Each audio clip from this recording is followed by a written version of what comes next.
ಸಂವಿಧಾನ ದಿನಾಚರಣೆ ಅಂಗವಾಗಿ ಬಾಬಾ ಸಾಹೇಬ್ ಭೀಮ್ರಾವ್ ಅಂಬೇಡ್ಕರ್ ಅವರ ಪ್ರತಿಮೆ ಅನಾವರಣ ಮತ್ತು ಪುಷ್ಪ ನಮನ ಸಮಾರಂಭವನ್ನು ಬೆಂಗಳೂರು ಡೈರಿ ವೃತ್ತ ಅಂಬೇಡ್ಕರ್ ಜಂಕ್ಷನ್ ಬಳಿ ಹಮ್ಮಿಕೊಳ್ಳಲಾಯಿತು.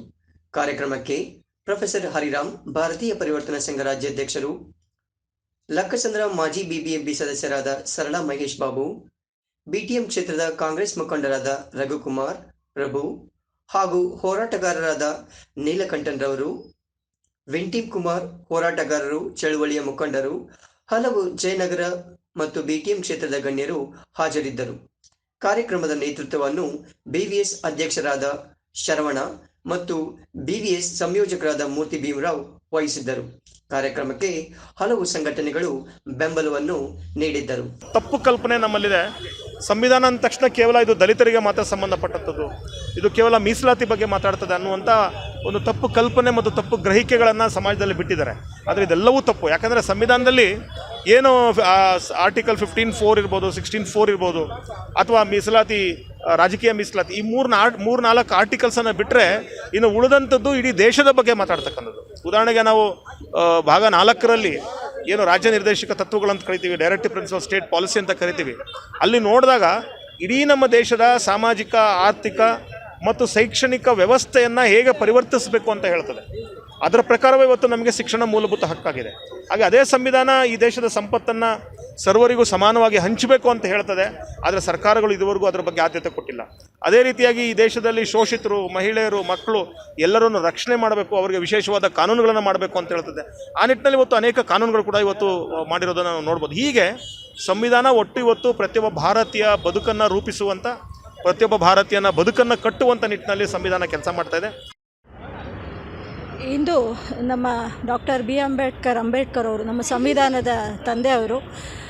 ಇಂದು ಎಲ್ರಿಗೂ ಸಂವಿಧಾನ ದಿನಾಚರಣೆ ಶುಭಾಶಯಗಳು ಹೇಳ್ತಾ, ನಮ್ಮ ಲಕ್ಸಂದ್ರ ವಾರ್ಡ್ನ ಚಂದ್ರಪ್ಪ ನಗರ ಎಲ್ಲ ಸಂಘ ಸಂಸ್ಥೆಯವರು ಸ್ವಯಂ ಒಂದು ಕಾರ್ಯಕ್ರಮನ ಅಲ್ಲಿ ಹಮ್ಮಿಕೊಂಡಿದ್ದಾರೆ. 1950ರಲ್ಲಿ ಒಂದು ಗಣನೆಗೆ ಬಂದ ಕಾನ್ಸ್ಟಿಟ್ಯೂನ್ಸಿ ಡೇ ಇವತ್ತು.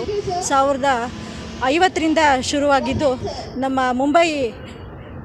ಮುಂಬೈನಲ್ಲಿ ನಮ್ಮ ನರೇಂದ್ರ ಮೋದಿಯವರು 2015 ಅಕ್ಟೋಬರ್ನಲ್ಲಿ ಮೊದಲ ಬಾರಿಗೆ ಅಫಿಷಿಯಲ್ ಆಗಿ ಅನೌನ್ಸ್ ಮಾಡಿದಂಥ ನಮ್ಮ Ambedkar constituency statue of the equality ಅಂತ ಹೇಳಿ ಆಚರಣೆಯನ್ನು ಮಾಡ್ತಾಯಿದ್ದೀರಿ.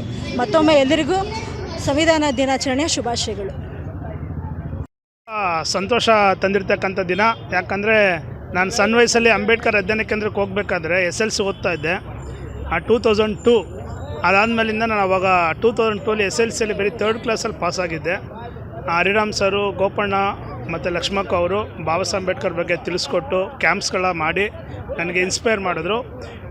ಸೆಕೆಂಡ್ PUC 2004ಅಲ್ಲಿ ನಾನು ಫಸ್ಟ್ ಕ್ಲಾಸು ಮತ್ತು ಡಿಸ್ಟಿಂಕ್ಷನ್ ತೊಗೊಳಕ್ಕೆ ಅನುಕೂಲ ಆಯಿತು. ಸೊ ನಾನು ಅವತ್ತು ತೀರ್ಮಾನ ಮಾಡಿದೆ, ಡೈರಿ ಸರ್ಕಲಲ್ಲಿ ನಾವು ಒಂದು ಸ್ಟ್ಯಾಚ್ಯೂ ಇಡಬೇಕಂತೇಳಿ. 2004ರಲ್ಲಿ ತೀರ್ಮಾನ ಮಾಡಿದ್ದು. 2023 19 ವರ್ಷ ಆದಮೇಲಿಂದ ಅದು ಆಸೆ ಈಡೇರಿದೆ.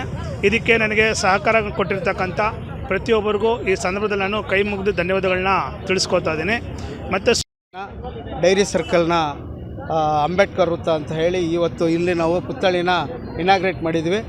ನಿನ್ನೆ ಸಾರಿಗೆ ಸಚಿವರು, ಮುಜರಾಯಿ ಇಲಾಖೆ ಮತ್ತು ಸಾರಿಗೆ ಸಚಿವರಾದಂಥ ಶ್ರೀ ರಾಮಲಿಂಗಾರೆಡ್ಡಿ ಸರ್ ಅವರು ಬಂದು ನಮಗೆ ಶುಭ ಕೋರಿ ಹೋದರು. ನೀವು ಮಾಡಿ ಮತ್ತೆ ಬರ್ತೀನಿ ಅಂತ ಹೇಳಿದ್ರು. ಹಾಗೆ ಇಲ್ಲಿ ನಮ್ಮ ಸುತ್ತಮುತ್ತಲು ಜಯನಗರ ಮತ್ತು BTM ಲೇಔಟ್ನ ಎಲ್ಲ ನಾಯಕರು ಕೂಡ ನಮಗೆ ಬಂದು ಈ ಪುತ್ಥಳಿನ ಇವಾಗ ಅಧಿಕೃತವಾಗಿ ಲೋಕಾರ್ಪಣೆ ಮಾಡೋದಕ್ಕೆ ಸಹಕರಿಸಿದ್ದಾರೆ. ಬಹಳ ಮಿತ್ರರು ಸುತ್ತಮುತ್ತಲ ಕಡೆಯಿಂದ ಎಲ್ಲರೂ ಬಂದು ನಮಗೆ ಸಹಕರಿಸಿದ್ದಾರೆ ಸರ್. ಮಾಡಿದ್ವಿ ಅಂದರೆ ಬಾಬಾ ಸಾಹೇಬ್ ಅಂಬೇಡ್ಕರ್ ಅವರು ಬರೆದಂಥ ಸಂವಿಧಾನ ಇವತ್ತು ಏನು ಅರ್ಪಣೆ ಮಾಡ್ತಾರೆ, ಅವರು ಜಾರಿ ಆಗೋದು ಜನವರಿ 26 ಆದರೂ ಕೂಡ ಅಧಿಕೃತವಾಗಿ ಅದನ್ನು ಅರ್ಪಣೆ ಮಾಡೋದು ಇವತ್ತಾಗಿರೋದ್ರಿಂದ ನಮಗೆ ಇವತ್ತೇ ಸ್ಟ್ಯಾಚ್ಯೂನ ಬಾಬಾ ಸಾಹೇಬ್ ಅಂಬೇಡ್ಕರ್ ಪುತ್ಥಳಿಯನ್ನು ಇನಾಗ್ರೇಟ್ ಮಾಡಿದ್ರೆ ಚೆನ್ನಾಗಿರುತ್ತೆ ಅಂತ ಹೇಳಿ ನಮ್ಮ ಎಲ್ಲ ಗೆಳೆಯರನ್ನು ನಾವು ಮಾತಾಡ್ಕೊಂಡಾಗ ನಮ್ಮ ಟೀಮು ಮತ್ತು ನಮ್ಮ ಸಂಘಟನೆ ಎಲ್ಲ ಸದಸ್ಯರೆಲ್ಲ ಸೇರಿದಾಗ ನವೆಂಬರ್ 26 ಒಳ್ಳೆಯ ದಿನ ಅಂತ ಹೇಳಿದ್ರು. ಹಾಗಾಗಿ ಈ ದಿನ ಚೂಸ್ ಮಾಡಿದ್ದು ಸರ್.